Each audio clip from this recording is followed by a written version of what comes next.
ಇದರಲ್ಲಿ ಎಲ್ಲನೂ ಮಿಕ್ಸ್ ಮಾಡೋಣ, ದೇಶಭಕ್ತಿನೂ ಮಿಕ್ಸ್ ಮಾಡೋಣ, ಲವ್ ಸ್ಟೋರಿನೂ ಮಿಕ್ಸ್ ಮಾಡೋಣ, ಫ್ಯಾಮಿಲಿ ಸೆಂಟಿಮೆಂಟು ಮಿಕ್ಸ್ ಮಾಡೋಣ ಅಂಥೇಳಿ ಪ್ರತಿಯೊಂದೂ ಒಂದು ಒಗ್ಗರಣೆ ಥರ ಎಲ್ಲನೂ ಇರಲಿ ಅಂಥೇಳಿ ಎಲ್ಲನೂ ಹಾಕಿ ಈ ಸಿನಿಮಾನ ಮಾಡಿದ್ವಿ.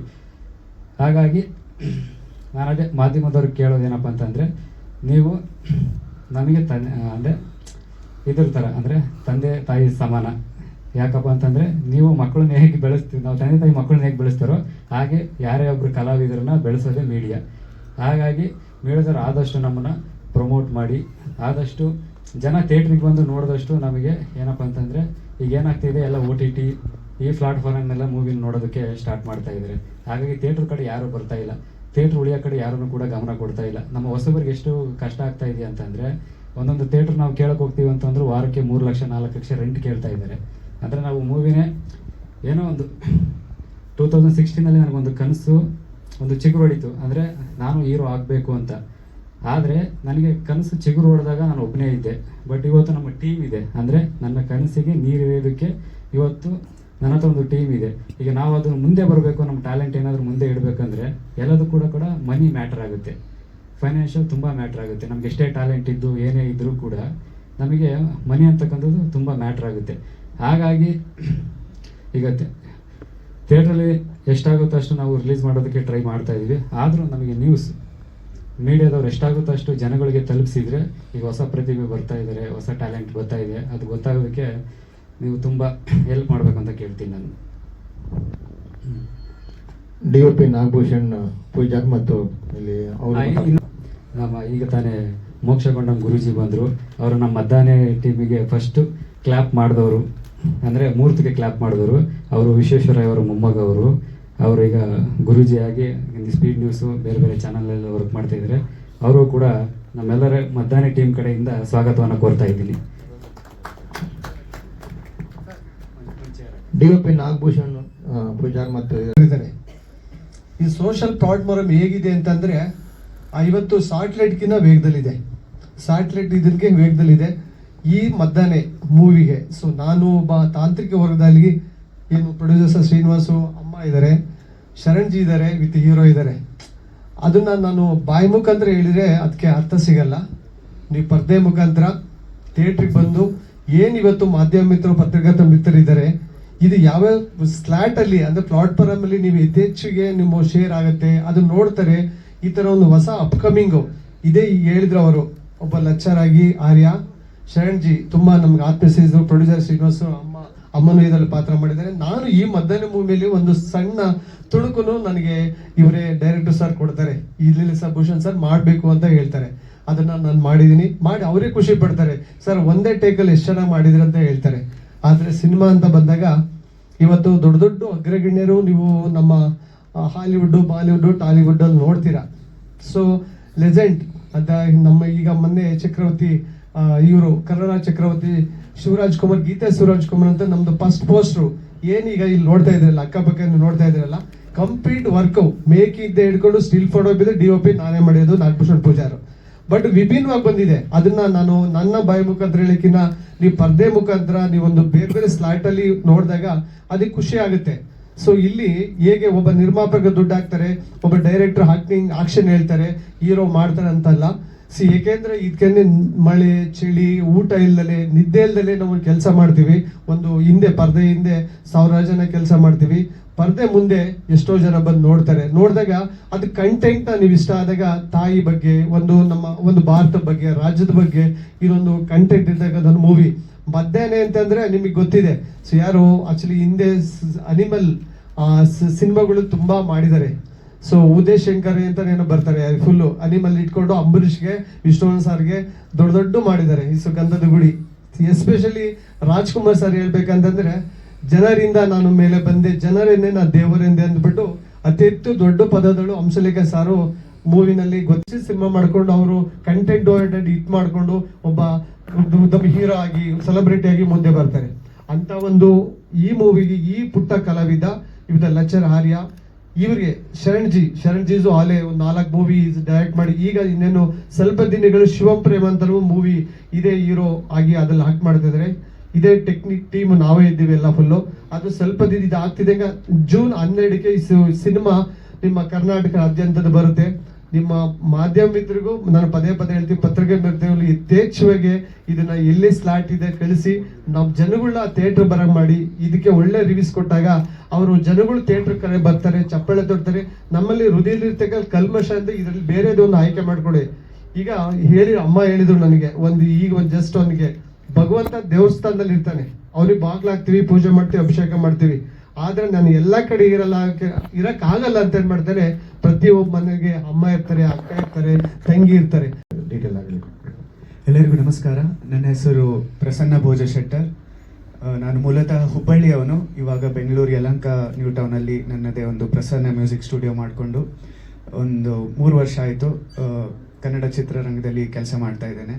ಮ್ಯೂಸಿಕ್ ಡೈರೆಕ್ಟರ್ ಆಗಿ, ಗಾಯಕನಾಗಿ ಹಾಗೂ ಗೀತ ರಚನೆಕಾರರಾಗಿ. ನಂದು ಹಾಗೂ ರಾಜ್ ಶರಣ್ ಅವ್ರದ್ದು ಮೊದಲನೇ ಮೂವಿ ಅಂದರೆ ಎಮ್ಮೆ ತಿಮ್ಮ. ಅಲ್ಲಿಂದ ಶುರುವಾಗಿದ್ದು ಅವ್ರದ್ದು ನೆಕ್ಸ್ಟ್ ಮೂವಿ ಮೊದಲ ಮಳೆಗೂ ಕೂಡ ನಾನೇ ಮ್ಯೂಸಿಕ್ ಡೈರೆಕ್ಟರ್ ಆಗಿ ವರ್ಕ್ ಮಾಡಿದ್ದೀನಿ ಟೈಟಲ್ ಸಾಂಗಿಗೆ. ಹಾಗೆ ಇವಾಗ ಅವ್ರದ್ದು ನಂದು ಕಾಂಬಿನೇಷನಲ್ಲಿ ಇದು 3ನೇ ಚಿತ್ರ ಮದ್ದಾನೆ. ಈ ಚಿತ್ರದಲ್ಲಿ 3 ಹಾಡುಗಳಿದ್ದಾವೆ. ತಾವೆಲ್ಲರೂ ಕೇಳಿದ್ರಿ. ಮೊದಲನೇದು ಮದ್ದಾನೆ ಟೈಟಲ್ ಸಾಂಗ್. ಈ ಟೈಟಲ್ ಸಾಂಗ್ನ ಒಬ್ಬ ಖ್ಯಾತ ಗಾಯಕ ಅನಿರುದ್ಧ್ ಶಾಸ್ತ್ರಿ ಅವರು ಹಾಡಿದ್ದಾರೆ. 2 ಹಾಡುಗಳಿಗೆ ಲಿರಿಕ್ಸ್ ನಮ್ಮ ಆಕ್ಟರ್ ಆರ್ಯ ಅವರೇ ಬರೆದಿದ್ದಾರೆ. ಮಲ್ಟಿ ಟ್ಯಾಲೆಂಟೆಡ್ ಅಂತ ಹೇಳ್ಬೋದು. 2 ಹಾಡುಗಳು ಮದ್ದಾನೆ ಟೈಟಲ್ ಸಾಂಗ್ ಹಾಗೂ ತಾಯಿ ಸೆಂಟಿಮೆಂಟಲ್ ಸಾಂಗ್ ಕೇಳಿದ್ರಲ್ಲ, ಆ ಹಾಡನ್ನು ಸಾಹಿತ್ಯ ಆರ್ಯ ಅವರು ಬರೆದಿದ್ದಾರೆ.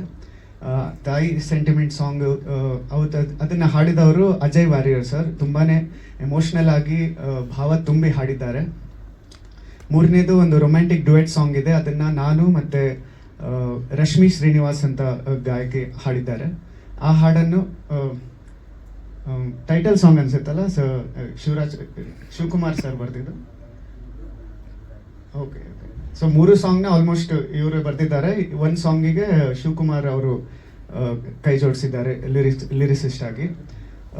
ಈ ಮೂವಿ ಮಿಕ್ಸ್ಡ್ ಎಮೋಷನ್ ಅಂತ ಹೇಳ್ಬೋದು. ನಾನು ಇದುವರೆಗೂ ಮಾಡಿರುವಂಥ ಮೂವಿಗಳಲ್ಲಿ ಈ ಥರ ಕಮರ್ಷಿಯಲ್ ಎಲಿಮೆಂಟ್ಸ್ ಇರೋದು ಇದೇ ಚಿತ್ರ. ಟೆರರಿಸಮ್ ಇದೆ, ಹೀರೋಯಿಸಮ್ ಇದೆ, ರೌಡಿಸಮ್ ಇದೆ, ಮದರ್ ಹಾಗೂ ತಾಯಿ ಮಗನ ಪ್ರೀತಿ ಬಾಂಧವ್ಯ ಇದೆ, ಫ್ಯಾಮಿಲಿ ಸೆಂಟಿಮೆಂಟ್ ಇದೆ. ರೆಕಾರ್ಡಿಂಗ್ ಮಾಡುವಾಗ ತುಂಬಾನೇ ಇನ್ಪುಟ್ಸ್ ಕೊಟ್ಟರು ಆರ್ಯ ಅವರು ಹಾಗೂ ರಾಜ್ ಶರಣ್ ಅವರು.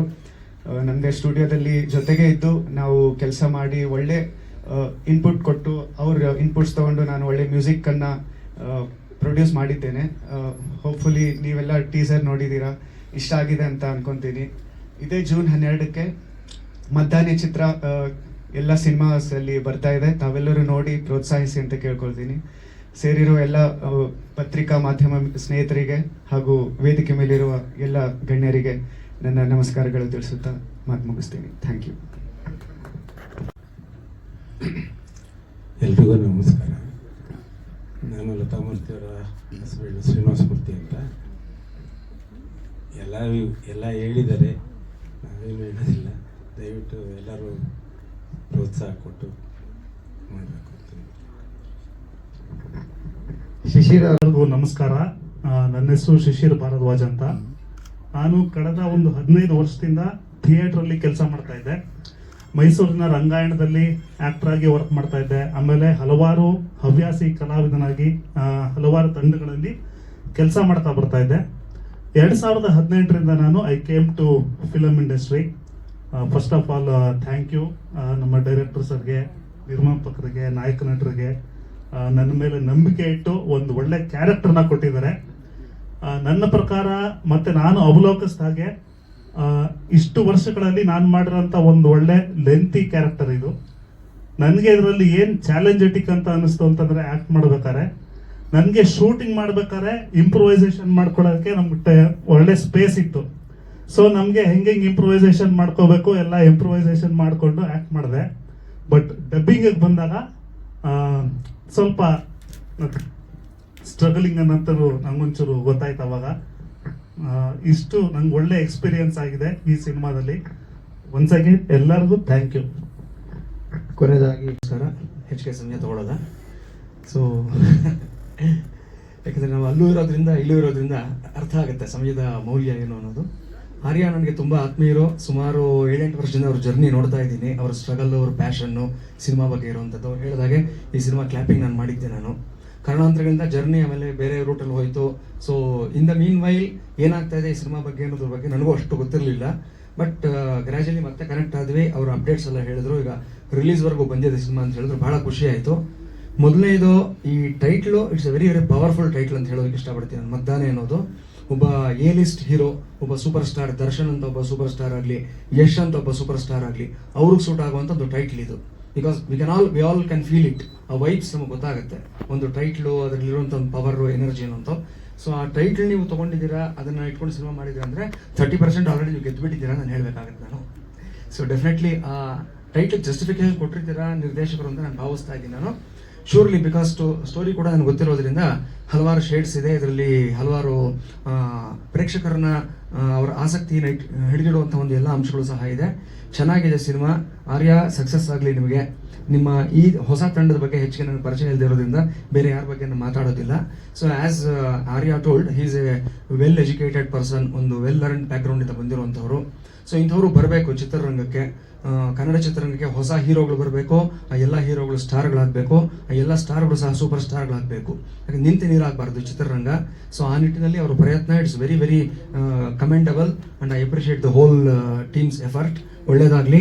ಸೊ ಮದ್ದಾನೆ ಅನ್ನೋ ಟೈಟ್ಲ್ ಇಟ್ಕೊಂಡು ಮುಂದಕ್ಕೆ ಬರ್ತಾ ಇದ್ದೀರಾ. ಮದ್ದಾನೆ ಗೀಳಿಡುತ್ತೆ, ಘೂಂಕರಿಸುತ್ತೆ ಮತ್ತು ಎಲ್ಲವನ್ನ ಏನೇನೆಲ್ಲ ಮಾಡುತ್ತೆ ನಮ್ಗೆ ಗೊತ್ತಿದೆ. ಸೊ ಅದೆಲ್ಲ ಮಾಡೋ ಪ್ರಯತ್ನದಲ್ಲಿ ಆಗಲೇ ಪತ್ರಕರ್ತ ಮಿತ್ರರೊಬ್ಬರು ಒಂದು ಪ್ರಶ್ನೆ ಕೇಳಿದ್ರು, ಈ ಮದ್ದಾನೆಗೆ ಅಂಕುಶ ಹಾಕೋರು ಯಾರು ಅಂತ ಅಂದ್ಬಿಟ್ಟು. ಸೊ ಅಂಕುಶ ಆನ್ ಸ್ಕ್ರೀನು ಇರುತ್ತೆ, ಆಫ್ ಸ್ಕ್ರೀನು ಇರುತ್ತೆ. ಅದ್ರ ಬಗ್ಗೆ ನೀವು ಕೇರ್ಫುಲ್ ಆಗಿರಬೇಕು. ಆಫ್ ಸ್ಕ್ರೀನು ನಿಮಗೆ ರಿಯಲ್ ಲೈಫ್ನಲ್ಲಿ ಒಂದು ರಿಯಾಲಿಟಿ ಚೆಕ್ ಕೊಡೋದು, ಅಂಕುಶ ಹಾಕೋರು, ಖೆಡ್ಡ ತೊಡೋರು ಇರ್ತಾರೆ ಮೋಸ್ಟ್ ಇಂಪಾರ್ಟೆಂಟ್ಲಿ. ಸೊ ಅದ್ರ ಬಗ್ಗೆ ನಿಮ್ಮ ಅನುಭವ ಆಗಿದೆ ಅಂತ ಅಂದ್ಕೊಳ್ತೀನಿ 6-7 ವರ್ಷದ ಜರ್ನಿನಲ್ಲಿ. ಸೊ ಆ ಖೆಡ್ಡಾಗಿ ಸಿಕ್ಕಾಕೊಳ್ಳದೆ ಮದ್ದಾನೆ ಆನೆ ನಡೆದಿದ್ದೆ ದಾರಿ ಅಂತ ಹೇಳ್ತಾರಲ್ಲ, ಆ ಪ್ರಕಾರ ಹೋಗಿ ನಿಮ್ಮದೇ ಒಂದು ಛಾಪನ್ನು ಮೂಡಿಸಿ, ನಿಮ್ಮದೇ ಒಂದು ದಾರಿಯನ್ನು ಮಾಡ್ಕೊಳ್ಳಿ. ಮುಂದಿನ ಚಿತ್ರಗಳಿಗೆ ಇದು ಒಂದು ಒಳ್ಳೆಯ ನಾಂದಿ ಆಗಲಿ ಅಂತ ಹೇಳಿ ಹಾರೈಸ್ತೀನಿ ನಾನು. All the best. God bless the whole team. Thank you. ಎಲ್ರಿಗೂ ಧನ್ಯವಾದಗಳು. ಮದ್ದಾನೆ ಚಿತ್ರತಂಡ ರಿಕ್ವೆಸ್ಟ್ ಮಾಡ್ತಾ ಇದ್ದೀನಿ. ಆಲ್ರೆಡಿ ಸಾಂಗ್ಗಳು ಟೀಸರ್ ನೋಡಿರೋದ್ರಿಂದ ಆ ಪಿಕ್ಚರದ ಬಗ್ಗೆ ತಮಗೆಲ್ಲರಿಗೂ ಗೊತ್ತಿದೆ. ತಾವೆಲ್ಲರೂ ಪ್ರೇಕ್ಷಕರಿಗೆ ಒಂದು ಮೋಟಿವೇಶನ್, ಒಂದು ಪಾಸಿಟಿವ್ ಆಗಿ ವಿಷಯನ ತಲುಪಿಸ್ತೀರಾ ಅಂತ ನಂಬಿ ತಮ್ಮಲ್ಲಿ ಒಂದು ರಿಕ್ವೆಸ್ಟ್ ಮಾಡ್ಕೋತಾ ಇದ್ದೀನಿ. Thank you. ತಂಡಕ್ಕೆ ಶುಭವಾಗಲಿ. ಜೂನ್ 12 ತೆರೆ ಮೇಲೆ ಸಿನಿಮಾ ನೋಡೋಣ ಎಲ್ಲರಿಗೂ.